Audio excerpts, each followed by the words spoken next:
right. Well, now we're at part number 3 here, which is ethics. It's part of the awareness. We've talked about technology and how to be aware. We've talked about culture, what that boils down to. Now we come to ethics. Yeah, that's the third question. Why do we want, need, and have ethics? And it's pretty obvious that we need some rules to govern a group of people by so they can get along in community and have the best possible life, which according to Maslow, it'd be great if everybody was self-actualizing and getting along.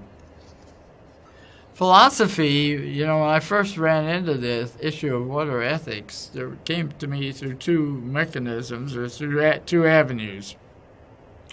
One was church, the Christian church. The second was philosophy. Philosophers spend time thinking about, through intellectual means, what's the best way for society to behave. And of course, there's people like Plato and Aristotle who thought about that a lot. But philosophy is a pursuit of wisdom, you might say, because wisdom incorporates ethics along with a lot of other things. It's a pursuit of wisdom by intellectual rather than empirical means. There's 3 major questions that many people ask. And first one is, how did we get here? Why are we on this earth? How did we get here? Some people think that flying saucers brought some aliens here and they started all this. Some Darwinian people think it was, there was a bunch of chemicals here just by nature as a consequence of the Big Bang, and just due to the chance of molecules bumping into one another, we form proteins, and lightning is there as the energy source to help have this happen, and these proteins happen to come together at the right time, and we got one-celled animals, and one thing after another happened, and if we wait long enough, even though the probabilities are very slight, they will occur. And out of all this humanity, when animals and grass and trees or whatever will all come forth. Other people think, God created it. I've always been interested in the Native American cultures, whether they're from South America or the United States area or Alaska. And if you look into that, I was up in Alaska, and their idea where we came from, the raven had a lot to do with it. Scattered some sand around, and earth came up, and how to behave right. Well, the salmon people talked to some other kind of animal people, and they found out what the rules of proper community engagement were, and that's how we got here. So there's all kinds of reasons and ways we got here. The second question is, now that we're here, what are we going to do? Well, the ethical issue and the philosophical point of view is, hey, we're here, let's figure it out. That makes a lot of sense.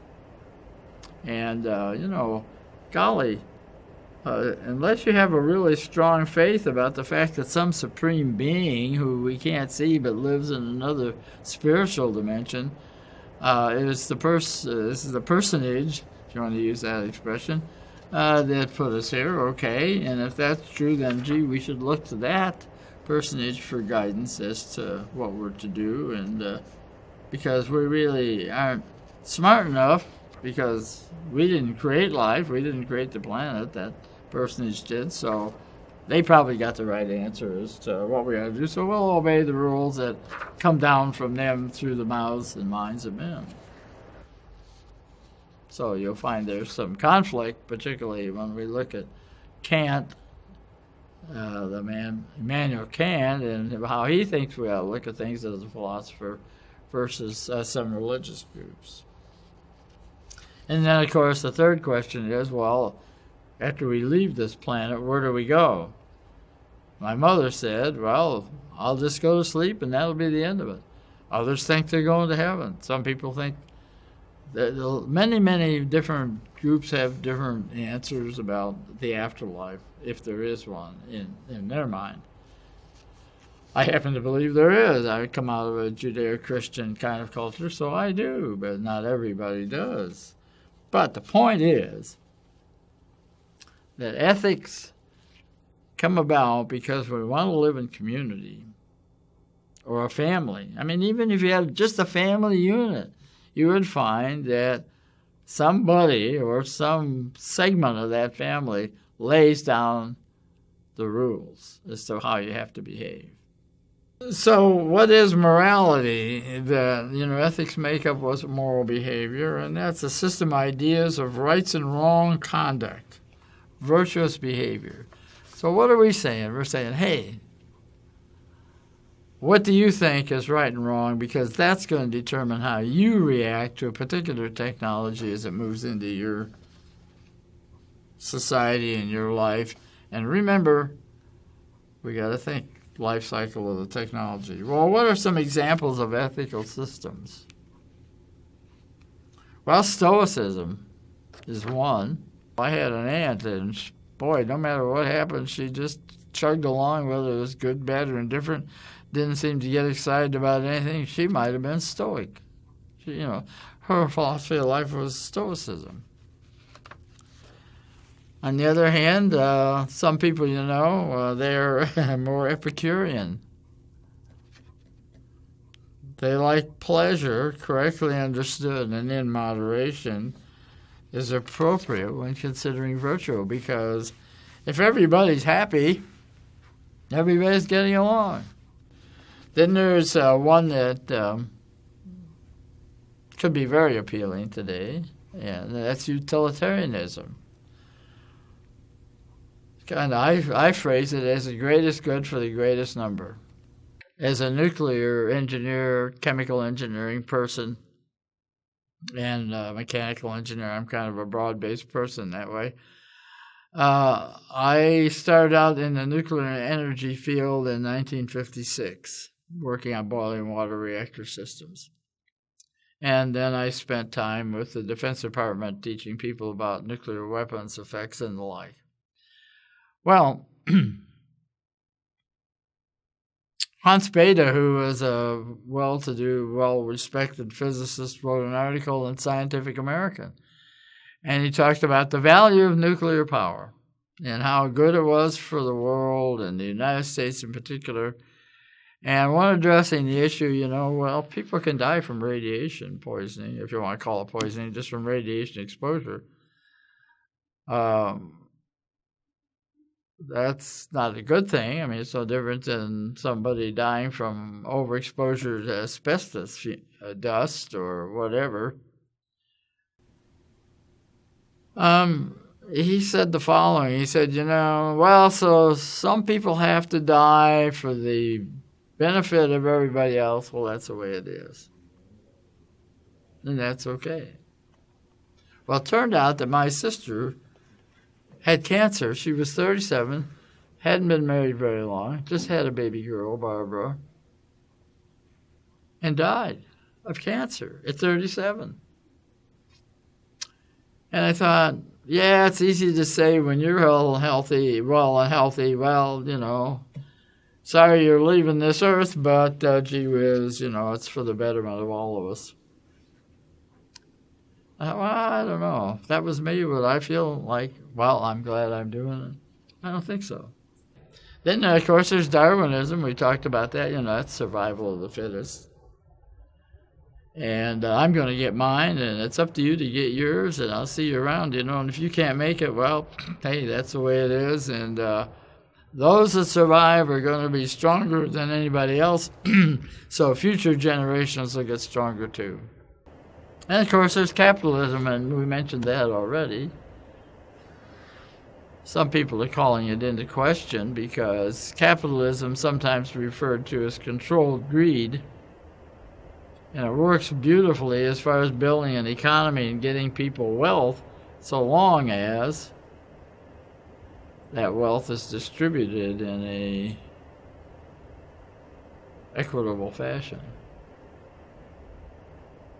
But if it gets out of balance, it's no good, because the wealthier get wealthy and the poorer get poorer, and the people that ultimately run the community are the wealthy ones, and the poor ones are not doing very well. And what do you suppose they do?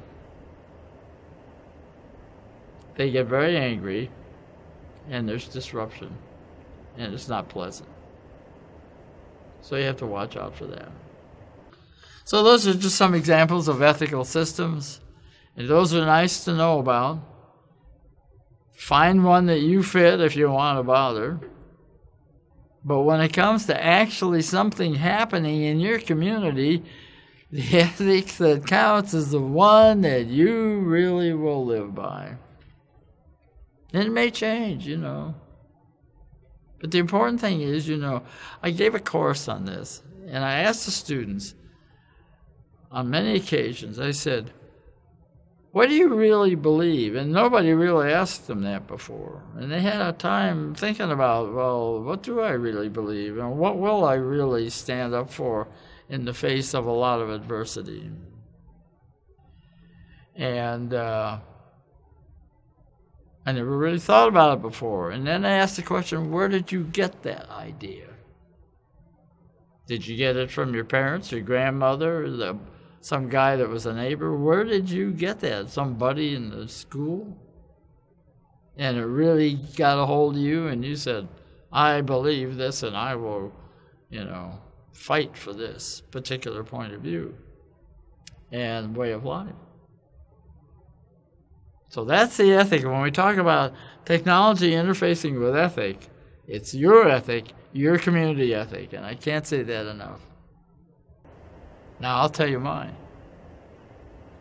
We all have more than one, of course, but two of them that I want to see so that you'll know where I'm coming from. One is help your neighbor as yourself, and of course the question is, where is your neighbor? Is it everybody in the world, or your people in your community, or your family, or whatever? But take care. I believe that we should do the best we can to help each other get through this life as best we can, so that they can have the most meaningful life in the sense of being able to do what their Creator gave them the capability to do. That's number one. Secondly, I believe that everybody that has a freedom, that exercises a freedom, has a commensurate responsibility. If you're free to do something, you have a responsibility. And I told the engineering students, I said, we are change agents. We create technology. We found out how the world is put together because of work of scientists. What were the basic building blocks? We take those building blocks and we make new things out of them. If we know how to manipulate atoms, we can make things, right? And we do. Organic chemistry is a great way to look at that. We learn how to have fission and fusion by knowing how to manipulate nuclei and protons and neutrons, basic building blocks of the atom. I was thinking about this the other day, again, thinking in terms of technology as a change agent. I was listening to a lecture about early life in this world, and in Mesopotamia, and people were basically tribes, and there was a lot of mud and that sort of thing where they live in that part of the world at that time, and they discovered they could make bricks. So there's a technology making bricks. Once you make a brick, then you can make a lot of bricks, and if you make a lot of bricks, you can make a wall, you can make a house, you can put a roof over it, whatever, and suddenly you're not just standing out in the middle of nowhere with nothing. You've got shelter, and you can begin having communities.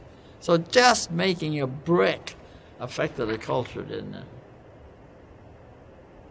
No different than we've discovered DNA, and we're learning how to manipulate what's in DNA and take advantage of it. There's a group of Chinese scientists who are taking the DNA of a bunch of smart people, and they're saying, is there some part of DNA, one of the elements of the DNA, which is inherent in the makeup of smart people? And if we knew what that was, then we could work in our movement toward designer children, which of course is going on all the time, the movement in that direction, such that we could start creating smarter people. Oh, gee whiz, we make smarter, healthier people, we might have a better society. That's a questionable thought, but one certainly that's intriguing. But what do you think about this genetic manipulation to create smarter people? Do you think they'll find the gene that does that? I don't know. But there's a lot of stuff going on. And the question is, what kind of ethic do you have? And will you stand up for or against that point of view when you see how it's going to affect your culture? So hopefully you're seeing that this issue of ethics, culture, technology is an exciting area, and one that we can all play a role in. Well, next week we're going to talk about living your ethic. And I think you'll find that interesting. See you.